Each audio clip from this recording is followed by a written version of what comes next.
I'm good, very good. We literally just got back from Germany yesterday, where we opened the film festival out there. So sort of feels nice to have that energy going into next week and the release. It's nice to Hmm. feel sort of all wheels are in motion at the moment. Yeah, because this is your first feature, isn't it?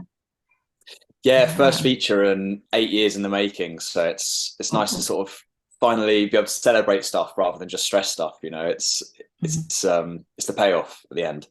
Okay, and why did you choose this topic or this story for like your first movie?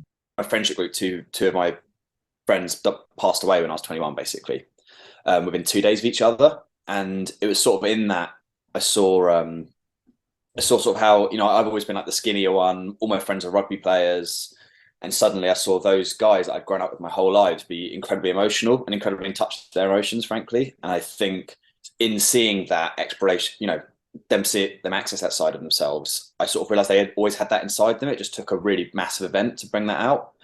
And frankly, I just wanted to put men on screen in a more vulnerable and Mhm. sort of emotional light. I think if I had maybe seen role models like that when I was a kid, I might have been able to express myself better at a younger age. And I think, you know, now I'm wanting to always like backdate it and provide this film. That's why the film's got no swearing. It's a 12. It's so it can access a Mhm. younger audience to make sure that they can see a side of masculinity where people are more open and actually able to talk about their feelings.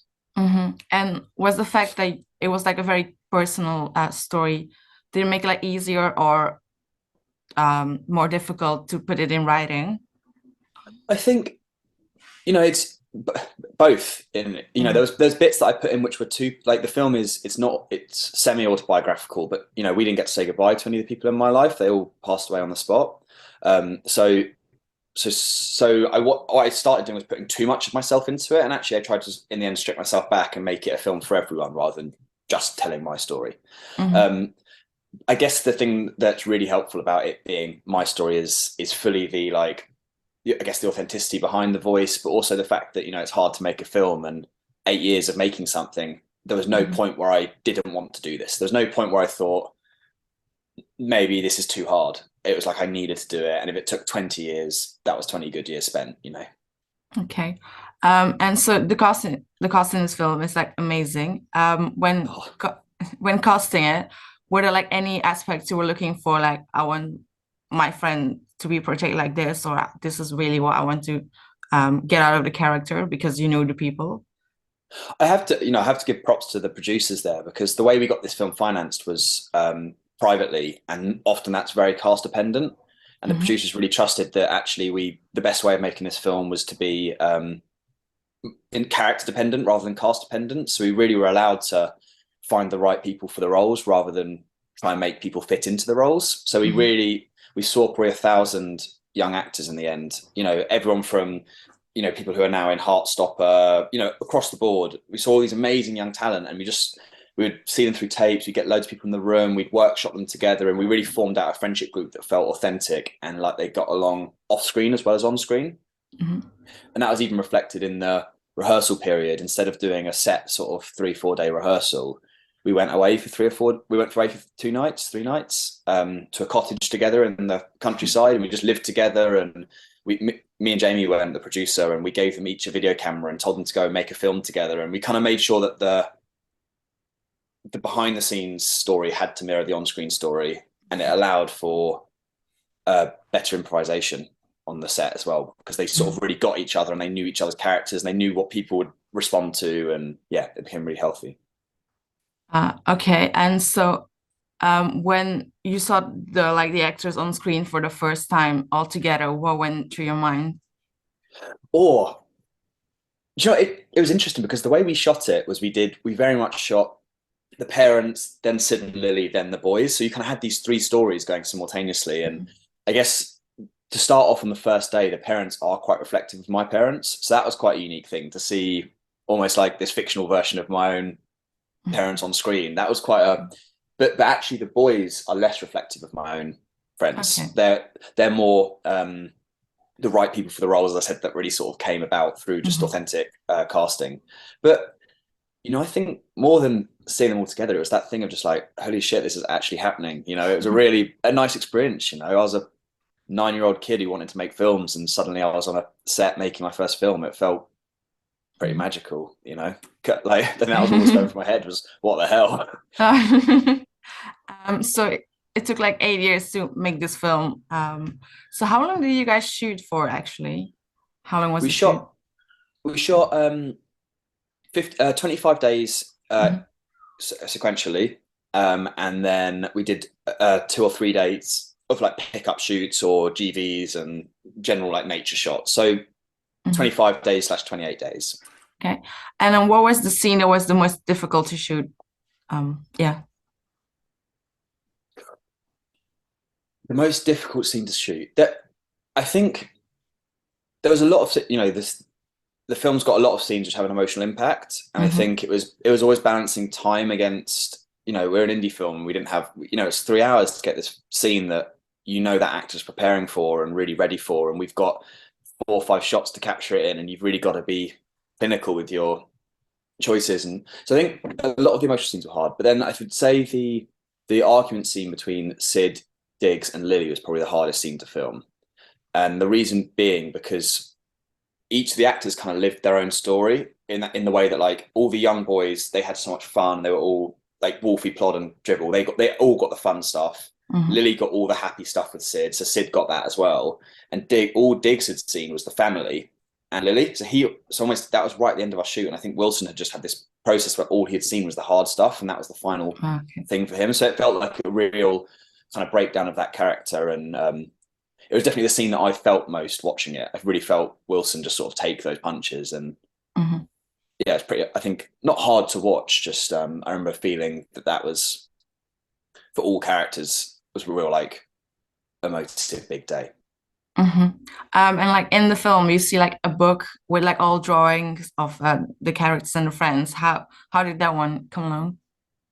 That's got a really nice little story to it actually, because my background was on Mary Poppins, and I worked with these amazing artists on that. And I asked one of the artists to do all the original drawings, and he did Hmm. these amazing drawings of all the face paints. And then what happened is we then cast different people from the faces that he had. It was Hmm. so because our casting, we literally locked it in like 2 days before we shot. It was um, Hmm. so basically we were on set and we were like, God, how are we going to solve this? And we had this amazing costume assistant who was just always drawing on her iPad.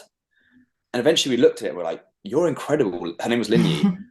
And we were like, could you do these drawings for us? So that all those drawings were literally done by the costume assistant in her like trailer, just on her own in spare time. So it was a really amazing thing where actually the original drawings are somewhere in that book on a further page. But yeah, Lin Yi literally, our costume assistant just drew them on the day, pretty much. And how was it then for her to like see what it was like then? Did you get your opinion or like when she saw it? I think she's really happy, and the guys at Signature have been really cool, and they've created like this on on Instagram. You can use this filter to like do the fire faces. So all those faces that you can see in that book Oh, that she okay. drew are now created as like a face filter on like Instagram and stuff. So I Hmm. think she's really like, what the hell? This is really cool that it's become something bigger than we all I Hmm. think expected. Nice. And so when making this film, apart from like the long time it took, what was something else that you didn't like foresee when Oh, making the film? Like because it's your first I'm so sorry. That just cut out for a second for me. uh, so like apart from the fact that it was like it took so long to like make the film, um, when making your first feature, what was like something that you didn't expect or like something different when into it? I'm so sorry. Someone keeps trying to call me. I think it's just like a dud number. Would you mind saying that one more time? Sorry. Yeah, no, it's okay. So like when starting this movie, what were the things you didn't foresee? Like, what was like the most difficult or challenging that you were like, because this is your first film? I think the distribution process and after the film making of the film has been the hardest process for me. I think Hmm. in short film and short form making, when you finish the edit, it's done. It's very Okay. much like you finish if you're doing a music video or a commercial, you finish it, you deliver it to the client, it's online about 2 weeks later. I think to have the film finished for almost a year before coming out, and going through the process of meeting, sales agents, distributors, selling out there. I think that's been a really, I would say, quite an emotional time for me, of just being like, I really want the film to be out there, and I want the film to be seen, and understanding a totally new process, which frankly I never thought about. I guess when I thought about filmmaking, I really understand pre-production, really understand post-production, the shoot, and to understand this stage has been like really rewarding, but also an experience that I didn't expect. And I've definitely found challenges in it. Okay. And so yesterday you went to Germany with this film. Next week you go in London, the London premiere. Where does it go to next? Yeah, it's actually playing in a film festival in the States this weekend.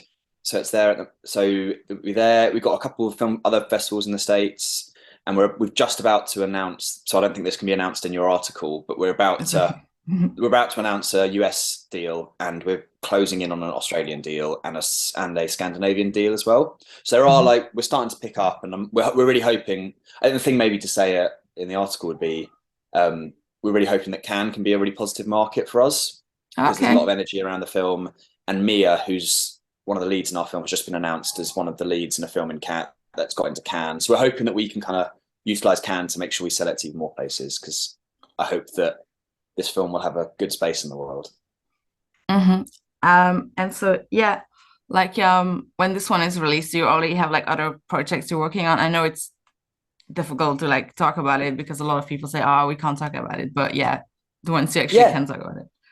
I do, yeah, which is nice, because there's definitely a point when I finished Kindling thinking, was that the only thing I can say? It was so personal. I didn't, but I think, one of the horrible things that's happened throughout Kindling is one of my friends that the film's about passed away about a year ago.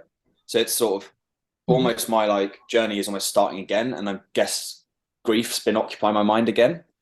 So I think what I'm trying to do is create another film about sort of legacy, grief, and again, just trying to find that almost the cathartic release in grieving, rather than seeing it as just a negative thing. So yeah, I do have another project basically, and I've just finished a first draft. Okay, great. And so when seeing the audience react to your film, because you were there yesterday, I presume as well, how was it for you when you see the reaction of people?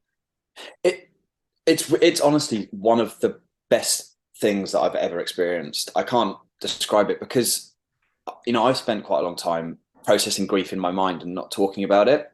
The film's all about trying to communicate it, and what's been the most amazing thing is we finished a screening, and in America you literally have a queue of 20 people coming up, and all they want to do is they don't want to talk about the film. They want to say, we met people who are like, my son has just passed away. I have cancer and I'm worried. I've just lost my father. We met someone the other day, just their father had died a week ago, and they want to just come and talk to you about their experience of grief. And it's a really special feeling that people feel comfortable to open up with you about it. And I guess that's what the message of the film is. It's just we can talk about it, and we can be open about grief, and to have people coming to talk about their experiences with grief with me has been really special, really special. So do you hope that will keep continuing and even grow, that men will see okay, yeah, there's nothing wrong with talking about what we experience? Absolutely. You never know what a film's going to do, and obviously I hope it gets seen by as many people as possible, but more importantly I just hope it gets seen by the right people and the people that need it, because I think that if the appropriate audience sees it, who need a film like this at this point in their lives, I do believe that it can help unlock things in them and have a positive effect. Yeah. Okay, great. Well, that was actually my last question. Oh, thank you so much. Yeah, no, thank you.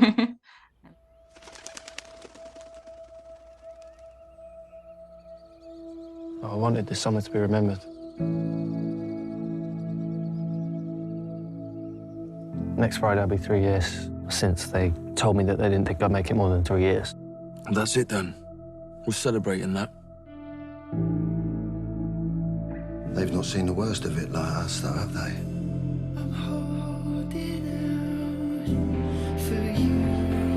What are you studying in this ridiculously heavy book? It's interesting. When something is burned, its particles are released into the atmosphere to last on forever. I'm holding out, hold out. biggest fire that we possibly can, and we'll burn the items that we collect, like Vikings. And in doing so, I'll live on.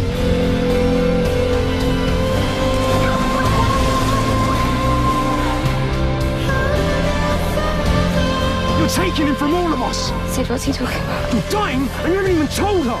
All I want is for someone to treat me as if I'm a normal person! It's love. It makes us lunatics. I love you all, and the best part of my life has been getting to know all four of you. What we're doing now means that I can be there with you. Always.